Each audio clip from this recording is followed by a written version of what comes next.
Yo, Magi 246 was actually, I don't mean like actually a good chapter. This was a really good chapter.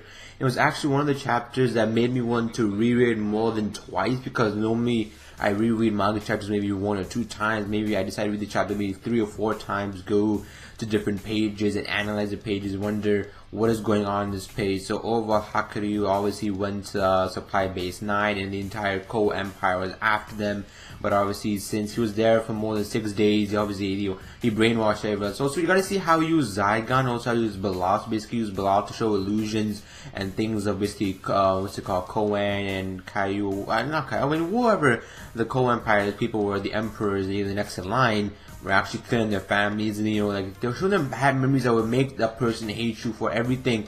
That person pissed you off just to hate them. They would basically put these fake memories onto you, and also use Zygon's powers to also spread hatred throughout the brain, making them absolute monsters. And just how the process he does it explains more in the chapter. So if you have not read the chapter, be sure to read the chapter, then you get more of a detailed summary of what happened. I'm just giving you like, a rough explanation of each situation that's going on. You can read a full chapter and see it for yourselves. But overall, how you use Zygon and also how you use Balal was really impressive too. Also, Judar, also how he learned to basically use long range clairvoyance magic to obviously spread the rook of Hakuryuu to everybody else, to see the memories and the things that Gouken Ren did to him, and find out the truth that she was the one who actually killed the emperor, and also how Gouken Ren actually thought this through. So she knew eventually Hakuryuu would try to kill and everything else, so she basically made a Koan try to put some magic on him to where, if this little egg thing, his bloodlust breaks or cracks, this Daijin, or this Jin called Phoenix, who was actually the Jin of kindness and meditation, came out and basically, told you, your bloodlust has been broken. Basically, I was born from that egg. I was that chick born from the bloodlust that cracked. So basically, the egg was his bloodlust and just cracked, and then a chick came out, was also a thing, and instead of being a cute little chick, it was a big ass monster that basically, tortured him. I'm not gonna allow you to kill your own brothers and your mother. So basically, those not his actual mothers, it's not his legit mother, but it's mother. What is legit? I'm not gonna go fight him to that. I don't know why I'm thinking about that. It's really irrelevant. But also how the fact that the Gouken Ren planned this out, that she knew that Judar and Hakuryuu would try to overthrow the Ko Empire and try to overtake her. But overall, even though the Jin was torturing Hakuryuu, just like how Balal was, he obviously stood up and he stood like what are you what. I can't remember the exact words where stop fucking with me or whatever. I'm gonna do it. I'm gonna kill Gouken Ren. You can't stop my determination. You can't stop what's about to happen.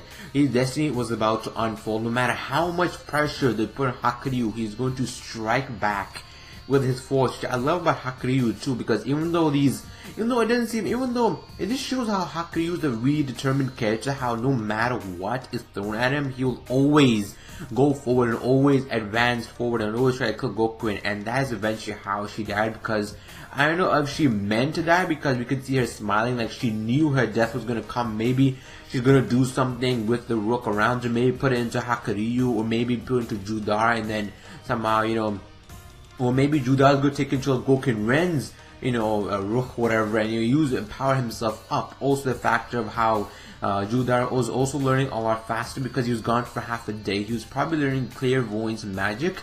Also, I want to know if they're going to show a little mini chapter flashback of what Judar was doing for that half a day. Maybe he went all the way to basically Rakuso, whatever that place was, the capital of the Ko Empire. That's where the chapter ended off. But overall, what I loved about the chapter is also the fact that Gouken Ren was ready. She knew this was going to happen. In fact, she had a counter plan, but Hakuryuu obviously countered her plan. It was basically all this I know what he's gonna do, let me counter that. I know what she's gonna do, let me just do this. It's overall like a little chess game you're playing around with your pawns. I think she might have some master plan or some plan to use Hakuryuu in the end. I'm not 100% sure about what I'm saying, but maybe she does have a plan, because I don't think Gouken Ren, basically one of the people of Althamen is going to be taken down by mere a child, even though the child is very strong with a very strong black vessel. I don't think he's going to be taken down. I don't think, even though her death was apparent, she knew she was going to die. She's like, I have to do his backup plan. Maybe I'm going to put my rook on some other body, maybe, if that's how it worked, because what's it called, Goken Ren's, her previous body wasn't actually like, Goken Ren's body or the actual body. She's gonna transfer over to somebody else's and the vessel will actually just die out. Maybe they're gonna do this whole, like, transportation magic, or maybe she's gonna transfer it to one of the clones. Also, how, Hakuryuu actually let the clones get away, just so, Goken is aware that I'm coming, I'm going to fucking kill you. That's basically what he said. Basically that's what he was going to, that's what he should have said. I mean, when he said Judah, Judah said, why did you let the clones get away? They're gonna spread their rook around and everyone's gonna know what's gonna happen. I want her to fucking know that I'm gonna kill her. And I was like, that's basically what we got. And I was like, this chapter was on point. I really did enjoy this chapter. I think this is one of the best chapters that have come out frequently from the 240s. Maybe after the next chapter might just be, Goken Ren's maybe death, or maybe, they're gonna put up 248, 249, I think, when they're going to return to normal time, because we've still been back in, flashback arc-ish. I call it the flashback arc, or the flash arc, because we've been doing nothing but flashbacks lately, and I don't mind it. It's good to know what the character's been doing, and since Hakuryuu's been missing for the Amontaran arc, we might as well get a lot of chapters of him, and I kind of appreciate that. So that was over my chapter. Be sure to leave a like if you did enjoy the video. Be sure to comment below if you guys thought of the chapter, share it on Facebook, Twitter, whatever you so do use, and I'll see you guys later. Farewell.